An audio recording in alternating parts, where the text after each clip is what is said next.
नमस्कार मित्रांनो, सुप्रिया सुळे महाराष्ट्राच्या पहिल्या मुख्यमंत्री होणार. शरद पवारांनी मुलाखतीत काय म्हणाले आहेत हे आपल्या चॅनलवरती आपण सविस्तर जाणून घेऊया. मी सचिन नाईक आणि तुम्ही बघत आहात बातमी चॅनल. त्यावेळी मुख्यमंत्री पदाची गरज नव्हती हे मत व्यक्त केलं. आता परिस्थिती वेगळी आहे. निकाल लागू द्या, जागा किती येत्या हे पाहू द्या, सरकार येऊ द्या, अशी प्रतिक्रिया शरद पवार यांनी विशेष मुलाखतीत दिली आहे आणि ती आपण व्यवस्थित बघणार आहोत.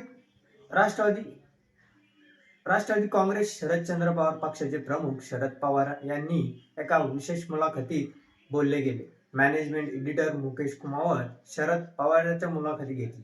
त्यावेळी शरद पवारांनी खासदार सुप्रिया सुळे यांच्याबाबत महत्वाचे प्रश्नाबाबत केले. पक्षातून मागणी झाली की सुप्रिया सुळेंना मुख्यमंत्री करा, मग तुम्ही काय करणार, असा प्रश्न शरद पवारांना विचारण्यात आला.